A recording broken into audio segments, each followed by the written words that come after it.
quente em todo o Brasil. A onda de calor chega e já vai afetando no bolso do brasileiro, e você vai ver também. Medicamento contra o Parkinson é referência nacional. Empresas como Apple e Google estão autorizadas a repassarem notificações enviadas para celulares pessoais. Projeto de lei que criminaliza o bullying e o cyberbullying é aprovado no Senado. Essas e outras notícias você acompanha a partir de agora aqui no Informe Região.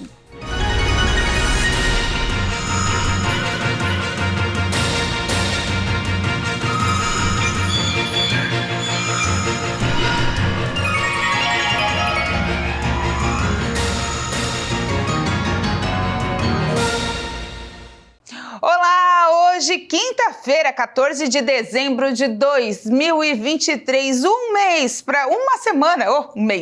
semana para a véspera de Natal, estamos quase lá, o mês já passou faz tempo, o pessoal tá na expectativa, comércio lotado, muita gente indo às ruas, daqui a pouco já chega aí a véspera de Natal, onde até lá o comércio fica aberto em horários especiais. A expectativa é de um incremento bom nesse fim de ano, mas ainda tem muito lojista reclamando que o pessoal ainda só está na pesquisa. A maioria vai deixar sempre para a última hora. Os shopping centers de todo o estado já estão funcionando em horário de atendimento diferenciado, assim também como o comércio de rua. Aqui em Criciúma, por exemplo, no final de semana, e Sara também, Cocal do Sul, Siderópolis, nesse sábado o comércio fica aberto das 8 da manhã às 5 da tarde e no domingo das 4 da tarde até as 10 da noite. Na expectativa de pegar aí os atrasadinhos de plantão, já que na próxima semana ainda é uma semana cheia, com comércio também aberto até as 10 horas da noite. Mas a expectativa é de bom fluxo, até porque, como o tempo está bom, os atrativos que cercam os centros comerciais das cidades também chamam a atenção e faz com que esse público vá às ruas. Lembrando que, através da FCDL, pesquisas locais, mostra que o público catarinense gosta mesmo de ir na loja física, comprar ali o seu presente. Então, portanto, o pessoal está de olho nesses presentes, já que o ticket médio está variando de R$250 a R$500. As variações do clima já estão impactadas a agricultura e também o pessoal está pensando e pressionando o preço dos alimentos. Na hora de fazer as compras do mês, o consumidor já sente esses reflexos no bolso. Problemas climáticos, como o excesso de chuvas e as ondas de calor, prejudicaram a colheita nas lavouras e elevaram os preços de alguns itens alimentícios em novembro. O aumento no custo da alimentação respondeu por quase metade da inflação de 0,28% registrada no último mês pelo IPCA, o Índice Nacional de Preços ao Consumidor Amplo, o que correspondeu a uma contribuição de 0,13 ponto percentual. Segundo os dados do IBGE, o grupo Alimentação e Bebidas passou de uma alta de 0,31% em outubro para um aumento de 0,63% em novembro. Os problemas climáticos afetaram os produtos mais sensíveis ao clima, por isso os preços subiram. No mercado, as famílias pagaram mais neste mês pela cebola, batata inglesa, arroz e carnes. Na direção oposta, ficaram mais baratos o tomate, a cenoura e o leite longa-vida. Para os economistas, as temperaturas acima de 40 graus estão prejudicando o crescimento das lavouras, o que pode levar a uma redução da produtividade e, consequentemente, a um aumento nos preços dos alimentos. E as lavouras mais prejudicadas são as de milho e soja da segunda safra, ou seja, as plantadas no segundo semestre deste ano, que são responsáveis por cerca de 70% da produção total desses dois grãos no Brasil. Lembrando que a soja é um principal produto da exportação agrícola do Brasil e o milho é um dos importantes ingredientes para a alimentação animal e humana. Às vésperas do verão, uma nova onda de calor, a nona registrada neste ano, vai atingir áreas de 15 estados, mais o Distrito Federal, a partir da quinta-feira até o próximo domingo. O INMET, o Instituto Nacional de Meteorologia, vinculado ao Ministério da Agricultura e Pecuária, publicou o aviso laranja de perigo. De acordo com o Instituto, as altas temperaturas serão verificadas nas regiões Centro-Oeste, Sudeste e Sul e em parte parte do Norte e do Nordeste. O fenômeno natural El Niño é um motivo a mais para aumentar os termômetros. Ele, que alterou a configuração do clima ao longo desta primavera, deve persistir durante o verão. O setor de serviços registrou a terceira queda consecutiva em outubro. A baixa foi de 0,6%, segundo o IBGE. Com a variação, o serviço responsável por 70% de tudo aquilo que é produzido no Brasil figura 10,2% acima do patamar pré-pandemia, mas ainda 3,2% abaixo do ponto mais alto da série histórica da pesquisa mensal de serviços alcançado em dezembro do ano passado. Na passagem de setembro para outubro, a queda dos serviços foi puxada por 2 das 5 atividades pesquisadas, transportes e serviços prestados às famílias. Com a sequência de quedas, o volume de serviços prestados no Brasil acumula perda de 2,3% no período, eliminando o ganho similar observado entre os meses de maio e julho, quando a atividade engatou uma sequência de altas. O trabalhador que deseja se aposentar em 2024 precisa ficar atento às regras previstas na reforma da Previdência, que vão afetar, entre outros aspectos, o aumento da idade mínima do tempo de contribuição. A reforma da Previdência determinou idade mínima para pedir a aposentadoria para 65 anos para os homens e 62 anos para as mulheres. Alterou também o tempo de contribuição. 30 anos para elas e 35 anos para eles. Só que essas regras só valem para quem começou a trabalhar depois que a reforma foi aprovada em 2019. Para quem entrou no mercado de trabalho antes disso, valem as regras de transição, com alteração aí gradativa do tempo de contribuição e idade mínima para se aposentar. Quem explica como tudo isso funciona é um especialista com quem eu conversei. Acompanhe. Com a emenda constitucional 103, que houve a reforma da Previdência em 2019, em 2024 terão novas regras de transição. Essas novas regras são o aumento da idade mínima, que são de 6 em 6 meses, o tempo de contribuição e a pontuação. A pontuação agora será de 101 pontos para os homens e 91 pontos para as mulheres. Essa pontuação é dividida entre a idade e o tempo de contribuição. Os homens precisarão ter 40 anos de contribuição e 61 anos de idade para a aposentadoria. Já as mulheres, será 60 anos de idade e 31 anos de contribuição ao INSS. Os cálculos dos benefícios não serão afetados, apenas as regras para a concessão da aposentadoria, que são alteradas no ano de 2024. Assim, os brasileiros devem procurar para fazer um planejamento para a aposentadoria, para se encaixar na regra mais vantajosa, com a busca do melhor benefício para o INSS. É isso aí. A gente lembra aqui que a reforma da Previdência visa reduzir o desequilíbrio entre os valores das contribuições e dos pagamentos das aposentadorias, exigindo que os trabalhadores contribuam por mais tempo e, portanto, se aposentem mais tarde. A seguir, brasileiro vai sentir a alta do preço dos alimentos.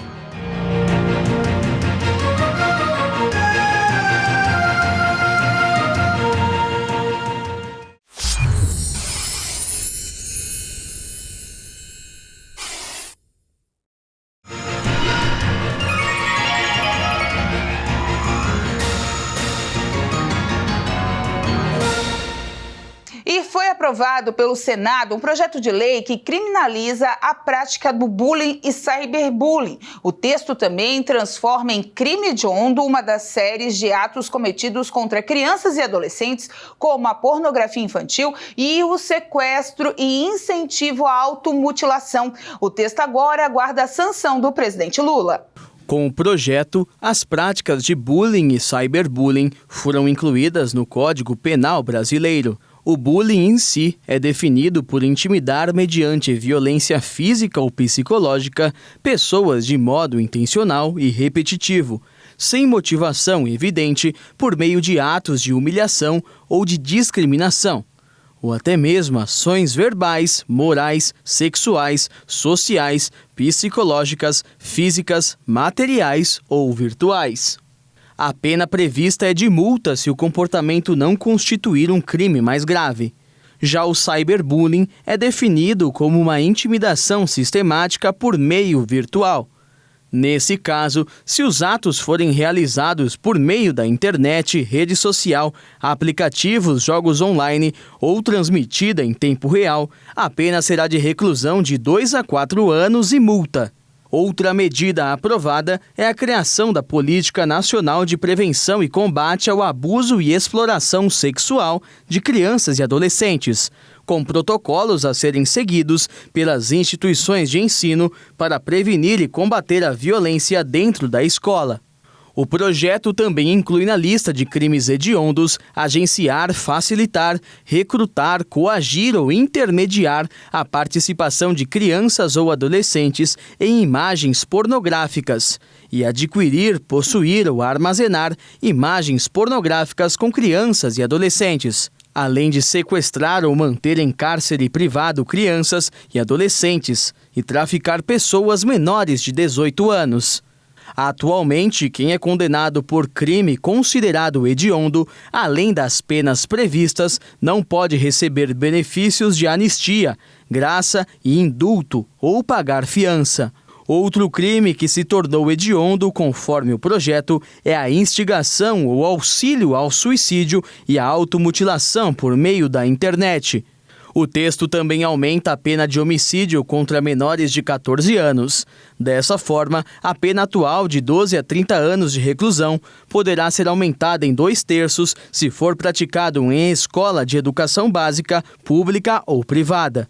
Já o crime de indução ou instigação ao suicídio, à automutilação, terá a pena atual de 2 a 6 anos de reclusão, duplicada se o autor for responsável por um grupo, comunidade ou redes virtuais. Outra medida é a penalização de 2 a 4 anos mais multa para os pais, mães ou responsáveis que deixarem de comunicar intencionalmente à polícia o desaparecimento de crianças ou adolescentes. Além disso, o projeto também estabelece que as medidas de prevenção e combate à violência contra crianças e adolescentes nas escolas sejam implementadas pelos municípios e pelo Distrito Federal em cooperação com os estados e a União. Como a gente falou anteriormente, o preço dos alimentos vem subindo e o brasileiro está sentindo no bolso. Já essa é a maior alta do ano. No mês de novembro de 2023, a inflação foi de 0,28%, uma variação 0,04 ponto percentual acima da taxa de outubro. E esse resultado foi influenciado pela alta de preços do grupo de alimentos e bebidas do Índice Nacional de Preços ao Consumidor Amplo, o IPCA, divulgado pelo IBGE. No ano, a inflação oficial acumula alta de pouco mais de 4%, observados nos 12 meses imediatamente anteriores. 6 dos 9 grupos de produtos e serviços pesquisados tiveram alta no mês, com destaque para alimentação e bebida, que registrou a maior variação de 0,63% e o maior impacto. Outro destaque foi o grupo Habitação, que registrou alta de 0,48%, influenciado por diversos reajustes que foram aplicados por concessionárias de serviços públicos, como energia e água, por exemplo. A alta de 0,27% em transportes também contribuiu para o aumento da inflação. E o Rio de Janeiro assume o ranking de maior inflação em novembro, com alta de 0,57%, seguido de Campo Grande, em Mato Grosso do Sul. Em terceiro lugar está São Paulo, com crescimento de 0,42%, e quarto tem um empate de Brasília e Vitória, no Espírito Santo. Grandes empresas como a Apple e o Google são autorizadas a repassar para os governos notificações enviadas para celulares pessoais. As informações podem incluir conteúdos sensíveis, como dados pessoais e financeiros. As informações vieram a público após uma investigação comandada pelo senador norte-americano Roy Wyden. O parlamentar disse ter recebido uma denúncia de que governos estavam pedindo registro de notificações enviadas no iPhone e no Android. Após a coleta de provas e informações, o senador concluiu que os governos podem receber conteúdo não criptografado, que variam desde instruções no código do aplicativo até o texto real exibido a um usuário em uma notificação. Com as notificações, também é possível acessar metadados, que mostram, por exemplo, qual aplicativo enviou uma mensagem e quando ela foi disparada, bem como o modelo de telefone e a conta Apple ou Google do usuário. Antes mesmo da comprovação, a Apple já admitia que poderia fornecer a governos dados sobre dispositivos e serviços como iCloud e Apple Pay. E o Google já informava que poderia compartilhar informações de aplicativos como Gmail e YouTube. Com a comprovação divulgada pelo senador, a Apple disse que vai atualizar seus relatórios de transparência para dar detalhes sobre as solicitações. Já o Google afirmou que compartilha o compromisso de manter usuários informados sobre os pedidos de registros sobre notificações. Segundo uma fonte da agência de notícias Reuters, o governo dos Estados Unidos está entre os que solicitaram dados sobre notificações enviadas pelo celular, mas não revelou outros países que pediram informações. Ainda de acordo com a agência, o Departamento de Justiça se recusou a comentar a vigilância sobre as notificações ou a suposta proibição que impedia a Apple e Google de divulgarem esses pedidos. Para enviar notificações para um usuário, todos os aplicativos precisam contar com um serviço postal para organizar as informações. Esse tipo de serviço tem a função de garantir a entrega rápida e eficiente de notificações, mas isso também significa que a Apple e o Google atuam como intermediários no processo de transmissão. De acordo com os dados mais recentes, o relatório de transparência do Google, no segundo semestre de 2022, os órgãos governamentais brasileiros fizeram mais de 12.700 solicitações de informações de usuários. Porém, o documento não detalha quantos pedidos envolveram notificações de aplicativos.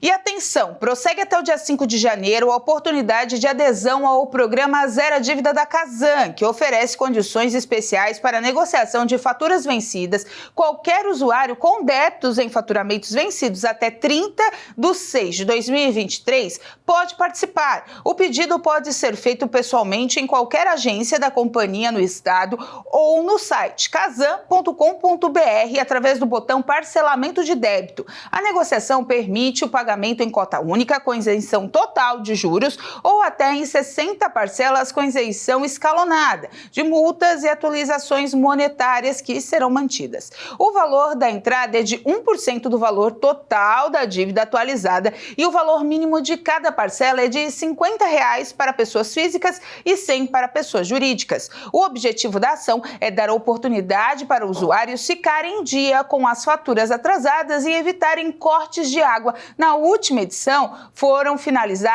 que foi finalizada em fevereiro deste ano, a Casan conseguiu parcelar cerca de 3,5 milhões em débitos. A companhia estima que 71.615 usuários, cerca de 10% deles, estariam aptos a fazerem a renegociação. A seguir, Prefeitura de Criciúma concretiza a compra da área para a criação de novo parque industrial.